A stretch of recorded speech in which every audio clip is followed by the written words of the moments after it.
guerreiras, não eram soldados, eram as pessoas que trabalhavam no dia a dia, nos vilarejos, e elas se utilizavam de armas. Então, né, um exemplo, um leque. Um leque é uma arma extremamente eficaz, extremamente interessante, mas ninguém ia com um leque para uma guerra. Então, é uma arma, mas ninguém ia com um leque para uma guerra. Podia até ir, mas eu acho que não ia dar muito certo. Né? Então, existem as armas que eram de exército, que eram de guerreiros, de quem realmente era soldado. Então, isso diferenciava muito. O interessante, a gente olhando nos dias de hoje, apesar das armas que eram utilizadas em guerra, elas serem extremamente eficientes, hoje elas não são utilizadas para nada. Então o aluno aprende, ele desenvolve habilidade muito, ele aprende a manusear, ele entende como funciona, vai trazer habilidade para ele, vai trazer conhecimento de luta, ele vai usar isso. Imagina você carregar um plantão, uma arma daquela ali, dentro da bolsa, né? Vou carregar na cintura, dentro do carro, né? Até você sacar aquilo dentro do carro, o cara realmente ele foge, né? Ele não vai enfrentar. Então são armas que você não utiliza. Agora, um leque dá para você utilizar, tem algumas armas, né? Punhal dá para você utilizar, lentigo dá para você utilizar. Então tem algumas armas que mesmo hoje sendo uma arma bélica, elas são extremamente eficazes e se você for utilizar, a eficiência ela é indiscutível. O que nós temos que entender? Gente, a China, né? Nós vamos falar do Kung Fu na China, começou a desenvolver as armas junto com o desenvolvimento de metal. Então nós vamos falar lá da dinastia Shang, 1751 a.C. até 1111 a.C. Nós estamos falando de 640 anos de desenvolvimento de arma bélica. Não existe outra civilização, não existe outro ponto histórico de tanto desenvolvimento de arma bélica quanto na China. Não tem em nenhum lugar no mundo como se desenvolveu. Então foi o período que mais se desenvolveu arma bélica no mundo, foi na China, foi nesse período. E realmente foi um processo assim muito interessante. Hoje eu vou mostrar para vocês, vou dar exemplo de duas armas para vocês verem o que aconteceu de evolução e o que aconteceu como regrediu.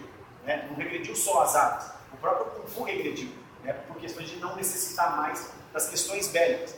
Então a arma ela teve uma evolução por necessidade e depois ela voltou para trás.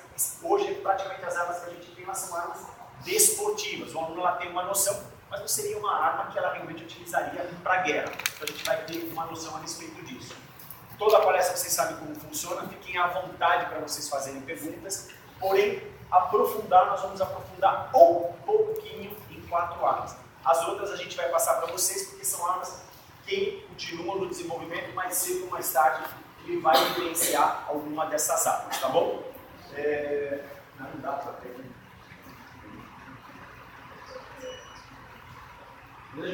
Quem quiser, no final, tem algumas fotos do museu aqui para vocês darem uma olhadinha.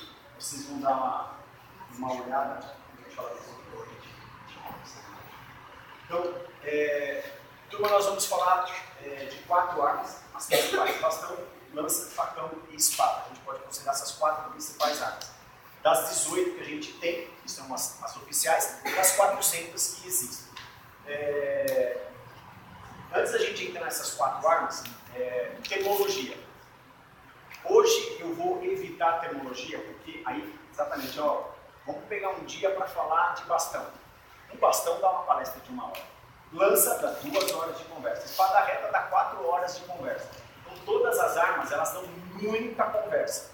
Por que a gente vai falar de termologia? Porque a própria China dividiu as termologias das armas, os nomes, em 3 cidades. Então Taiwan usa um termo para as armas, a China usa outro termo, Hong Kong usa outro termo. Então ficou dividido porque houve divisão por questões de domínio de mercado. Então a gente não vai ficar falando de termologia.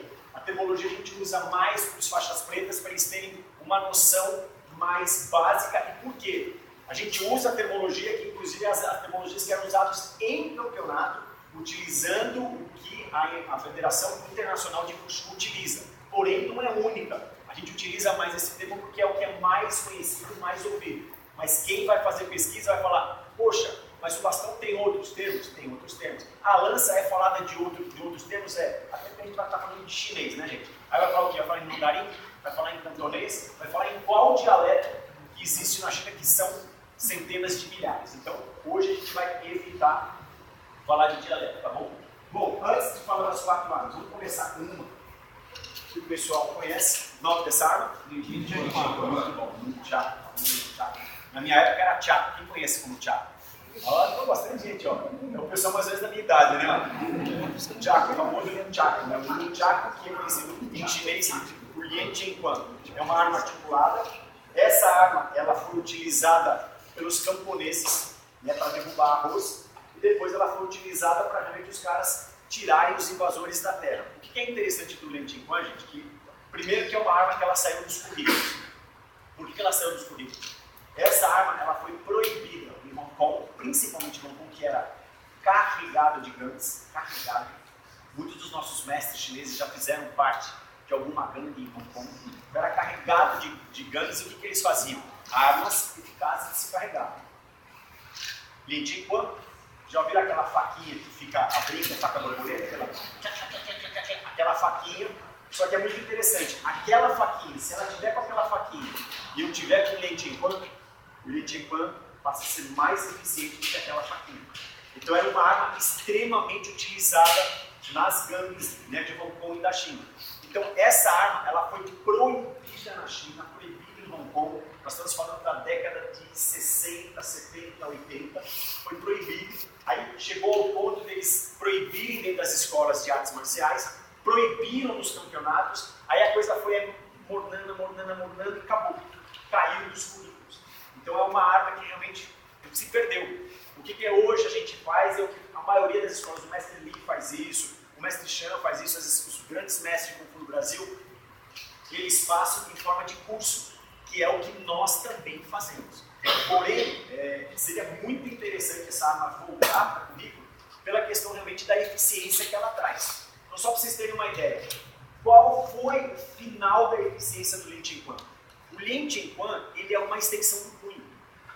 É uma arma que ele faz a extensão. Então, se eu precisar estar numa distância muito próxima do meu adversário para golpear, com o Lien Jingquan eu posso estar afastado. Então, eu faço um jab. O que eu faço com o Lien Jingquan? Eu faço um jab. Eu quero fazer um salto, vou fazer um salto. Eu quero fazer um pauta, eu faço um pauta. O que eu quero fazer? O movimento que eu consigo fazer com o punho, eu consigo fazer com a arma. Agora é óbvio, o que a pessoa tem que ter? Habilidade, domínio, coordenação. Então é muito legal, é muito eficiente, mas requer muito treino. No treino a gente nunca vai escapar, mas é uma arma muito interessante. Tanto que quem está aprendendo, sabe por que eles sabem que é uma arma se torna muito eficiente? Porque ele leva um monte de pancada. Ele se bate a peça, bate no quadril, bate no cotovelo, aí uma pancadinha que dá no cotovelo e fala, nossa, não é que isso aqui dói mesmo? Aí ele vai vendo o quanto a arma é eficiente. E depois, o treino em você treinar no ar e você treinar depois golpeando alguma coisa, são dois treinos diferentes. Aí, quando você bate, a arma ela se perde, você tem que aprender a ter domínio. Mas de qualquer forma, realmente é uma arma extremamente eficiente. A gente passa para os nossos alunos de forma de básico. A gente já tentou fazer um curso básico, um curso intermediário, um curso avançado. Adivinha se deu certo? Não deu. Adivinha por que não deu? Porque o aluno não treina, é óbvio. Né? Porque se não tem no currículo, ele não treina. A gente já tentou fazer um curso básico. Aí no curso intermediário, aqueles que tinham feito o curso básico já não lembravam os movimentos básicos. A gente não consegue evoluir, o que é uma pena. Volto a falar. É uma arma extremamente eficiente. Agora, vamos deixar claro, qualquer arma branca, qualquer, marcial ou não, eu posso andar com isso aqui dentro do carro? Não pode. Não pode. Quem é policial sabe, quem é advogado sabe, não pode. Para você andar com uma arma dessa dentro do carro, tem que estar dentro da sua mala de treino ou no porta-mala. Se você tiver um fácil acesso, se você passar por uma blitz, eles vão tomar a sua arma. Eles tomam, não acontece nada com você, mas eles tomam, vão levar embora. É uma arma branca. Assim como um punhal, assim como um cacetete, qualquer coisa que você tiver em fácil acesso, não pode. Agora, olha que interessante, você está com um leque. Ela vai falar, o que é isso? Isso é um leque. O ar-condicionado quebrou. Você tem uma arma extremamente eficiente na mão, ninguém sabe o que é. E era o que era utilizado antigamente mesmo. Fechou? Fechou. Vamos dar no mesmo? Entendi. Eu ouvi bastante.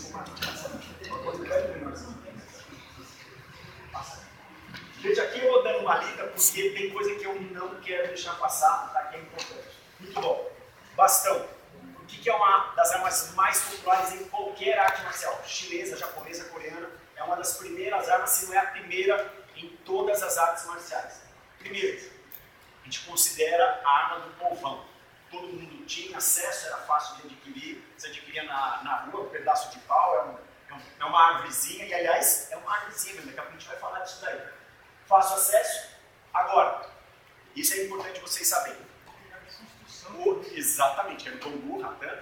O que acontece em se tratando de medida, tá? O bastão, gente, hoje a gente trabalha com o bastão do jeito que vem.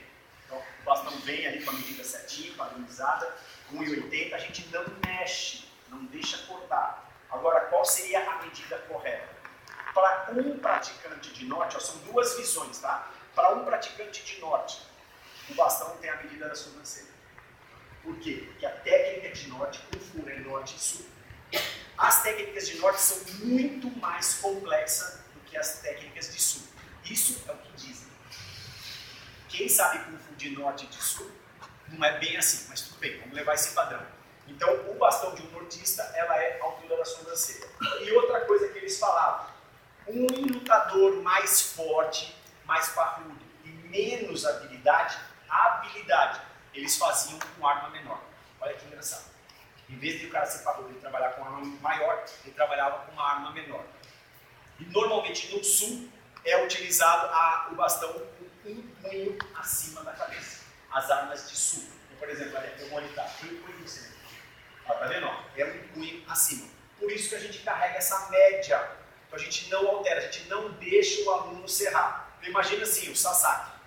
O Sasaki pegar um bastão, o bastão para ele já seria o nosso Daigon, que é um bastão de 3 metros, né? Então, não, o Sasaki que é grande, que trabalha com esse, se for mais aqui, menor, trabalha com esse. Então a gente trabalha com um padrão. Mas se você fosse personalizar a sua arma, se eu sou um praticante de norte, por exemplo, louva-a-Deus, sobrancelha, se eu sou um praticante de sul, acima da cabeça. Aí você está personalizando a sua arma. Se eu comprar o meu bastão, eu posso fazer isso? Pode. A gente tem alguns alunos que fazem isso, não tem problema nenhum. Muito bom. Mas Chorifá. No Chorifá, a especialidade do nosso estilo é bastão. Nós vamos ter 5 técnicas de bastão no estilo Chorifá. 3 dos catis é utilizado com aquele bastão que o Rony pegou. Esse bastão, gente, é uma preciosidade, um bastão de ratã. Isso não existe mais. Não é que não existe, desculpa. Está proibido, né, a exportação desse material. Está protegido por lei. Né, se descobrirem, eles tomam mesmo, você toma multa, o negócio é seríssimo. Por questões de abuso, de tanto que as pessoas estavam utilizando para fazer móveis, para fazer, como é que chama aqueles? Andaime, e muito utilizado para as artes marciais. Só que saía da China a preço de banana, chegava nos Estados Unidos, chegava no Brasil, hiper, mega, super inflacionário. Então eles tiraram, eles proibiram a saída do bastão de ratã. Pra vocês terem uma ideia, gente, isso nasce num pântano. Cada gomo desse, tá vendo na aqui do gomo? Cada gomo daqui até aqui são 10 anos. Daqui até aqui, 10 anos. Daqui até aqui, 10 anos. Gente, eu pensei que era uma hipérbole, eu achei que era um exagero quando eu vi isso. Não. 3 palestras que eu vi de 3 grandes mestres de Kung Fu, os 3 falaram a mesma coisa, nenhum não tinha conhecimento do outro. Então, um bastão, gente, para ele ser cortado, é uma média de 100 anos. Não é brincadeira. E o mais interessante, ele não vem reto, ele é torto. Então existe uma técnica que eles fazem no fogo, que eu não sei como é que é, para o bastão ficar reto e depois ser utilizado. Então realmente é um negócio raro, é um negócio impressionante sabe, você ter uma arma dessa. E a resistência dela é extraordinária, né? Para quem tem sabe, é uma arma que ela realmente, não vou dizer para vocês que ela é impossível de quebrar, mas é muito difícil de quebrar. Já vi batata desse quebrar? Já. Inclusive foi quebrando uma arma dessa que surgiu o Santiago, depois a gente vai falar disso. Deu uma arma de altíssima resistência e se o aluno cuida direitinho dessa arma, ele desencarna e a arma fica. Fica para o filho, fica de herança para o filho. Então realmente é muito diferente desse bastão que é cera branca, chama Baijê. Isso aqui, gente, é uma árvorezinha que dá nas beiradas das estradas da China. Então isso aqui também, eles arrancam, tiram os galinhos. Também tem uma técnica de fogo, eles vão passando no fogo e vai batendo no chão. Vai passando no fogo e vai batendo no chão. A hora que ele bate no chão, cai a casca, você já está com a madeira com uma certa resistência. Certa resistência. A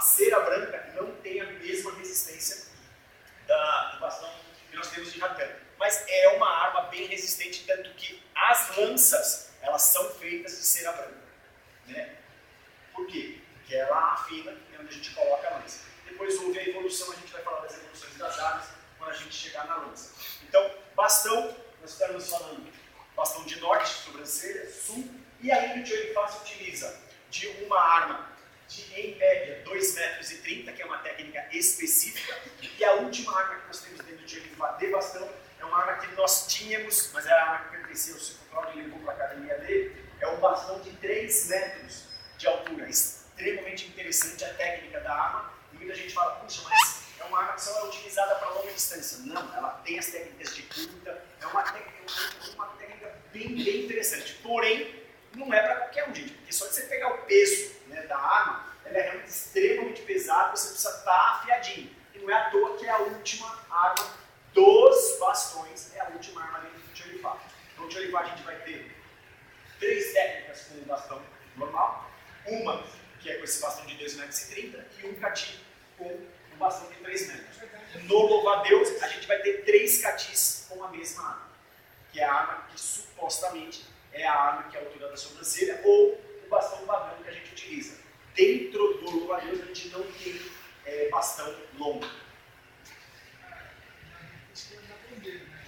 Exatamente. O Daniel está falando, isso é meio polêmico, tá, gente? Esse de 3 metros, gente, tanto que o Cati chama Daihuki, Cati da bandeira vermelha. E alguns mestres falam que realmente foi utilizada, não sei se vocês já viram em filmes, né? Os exércitos, eles tinham aquelas bandeiras. E quando eles perdiam uma arma, eles pegavam as bandeiras para utilizar de arma. Então realmente se tornou uma arma. E tem gente que fala que não. Né? O meu mestre mesmo, ele contava, você falou, olha, tem as duas vertentes. Tem gente que fala que é da bandeira, e tem gente que fala, não tem nada a ver com bandeira. Se vocês pegarem, por exemplo, o estilo Wing Chun, o estilo Wing Chun é um estilo que tem 4 catis e 2 armas. Faca borboleta e esse bastão de 3 metros. Eles não falam absolutamente nada de bandeira. É uma arma característica do estilo, é uma arma longa, porque a especialidade deles é em curta distância, e quando eles precisam manter distância, eles mantêm distância mesmo. É uma arma de 3 metros. No caso do Wing Chun, o pessoal falava que era barulho de fábrica. Barulho de fábrica. Tocar, atingir tecido, isso era comprido. Correto, exatamente. Não tem a ver com guerra. Exatamente. Fechou aqui os bastões? Muito bom. Perguntas?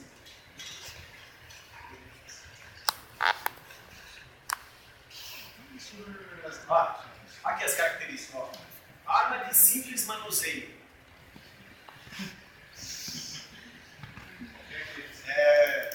Simples, entre aspas. Simples perante ao quê? Simples perante ao lança? Simples perante ao cordão? Simples perante... Aí tudo bem. Agora olha que interessante. Você não vai aprender uma lança se você não dominar o bastão. Você não vai aprender um cordão se você não dominar o bastão. Então, você precisa desse início para você ter como trabalhar as outras áreas, tá?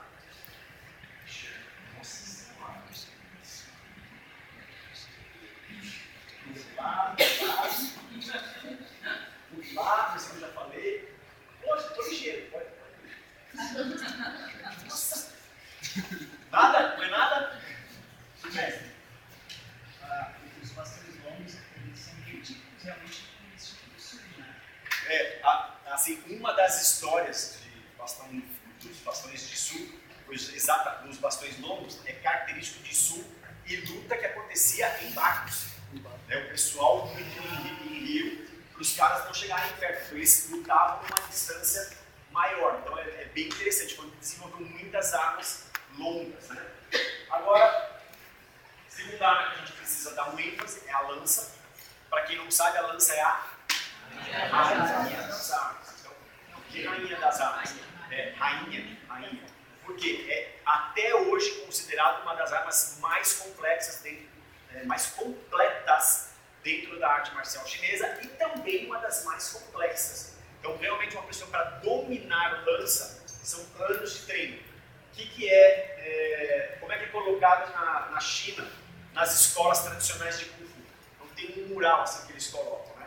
Então, eles colocam assim, facão, 1 ano de treino, espada reta, 5 anos de treino, lança, 1 vida de treino. Quando a gente fala 1 ano de treino, 3 anos de treino, a gente está falando de uma escola tradicional, aquele cara que ia para academia treinar 4 horas por dia, todo dia, tá bom? Não é uma pessoa que tem que treinar 2 vezes por semana, você acha que você vai ficar especialista? Não. É muito ralo, é muito treino. Por que é a rainha das armas? Por que é considerada a rainha das armas? Por que ela é tão complexa? Porque é muito interessante, gente. Ela é uma arma extremamente versátil. Ela funda, ela corta e ela tem um trabalho de bastão. Ela golpeia. Tudo que o bastão faz, ela faz com o cabo. Então, tudo que você pode imaginar é trabalhada. Ela tem longa distância, ela tem média distância e ela trabalha em curta distância como se fosse um punhal. Então, ela vai te trazer características de bastão, ele vai te trazer características de faca, ela vai te trazer características de facão, fora a própria característica de lança. É uma arma extremamente interessante, muito rica. O que vocês vão ouvir muito? Por quê? Porque tem muito estilo que ainda foi desenvolvido nos últimos 160 anos. O que é muito falado? Que lança, basicamente, ela é de direita. O que é de direita? A mão direita na frente e a mão esquerda atrás. Então a mão direita é a mão que aponta para onde você quer furar. E a mão esquerda é a mão que dá o ataque, onde turbina o ataque, em curta, média ou longa distância. Então é muito comum, inclusive nos cursos internacionais de arbitragem, hoje eles falam, se tiver alguém pegando lança de esquerda, está errado, mas não está. Por quê? No nosso estilo, tem uma técnica de lança que é com a mão esquerda. A gente tem uma de direita, um tchelifá, e uma de esquerda. Então não é uma coisa que hoje é tradicional. Já existem alguns estilos que são mais recentes como o nosso. Então, de qualquer forma, o que a gente vai distinguir? Quando que uma lança é de direita? Quando eu estou predominando a mão direita na frente, é a mão que faz o guia. Se eu estou com a esquerda, é a mão esquerda que faz o guia. Nós vamos ter técnica dos dois. O que a gente aprende muito? Lança tem que se segurar no final. Como é que sabe que o atleta está segurando, praticamente está segurando de forma correta? O dedinho dele vai sempre estar no final da lança. Aí ele sabe que ele chegou na lança. Ele vai fazer movimento para golpear, mas quando ele vai para o final de novo, ele tem que escorregar até o dedinho chegar no final. Quando ele chegar no final, ele corre. Isso é básico, extremamente importante para 80% dos estilos de Kung Fu. Tchelifá usa? Não. A característica de Tchelifá é diferente e extremamente inteligente. A técnica de Tchelifá ela fica no braço, ela não fica na mão. Por que ela fica no braço? Eu vou explicar o Rony, se a lança não atravessar ele, ela voltar e eu vou mostrar para vocês como funciona. Estou fazendo um ataque. Aí travou lá, Rony, prende a lança lá, Rony. Me prendeu, bateu no escudo. A lança vai voltar para trás. Ela vai voltar, ela vai pegar em quem? Ela não pega em ninguém, ela para fora. Tá vendo? Eu estou segurando a arma. Por mais trampo que eu dê, a arma não volta em mim. Por exemplo, né? Um ataque que eu faço direcionado reto. Se travar a arma, aonde que a arma volta? Em mim. Então todos os ataques que a gente tem de Tchelifá, elas são para fora do corpo. Então se a arma voltar, ela volta para fora do corpo. Então a gente não vai ter o retorno da arma do corpo. Então essa é uma característica muito inteligente que foi feita dentro do sistema. Agora, hoje em dia, quando eles dão para os estudos de arbitragem, eles já falam, lança é assim, não sei o que, segura no final, não pode fazer lança com segurando a mão no meio.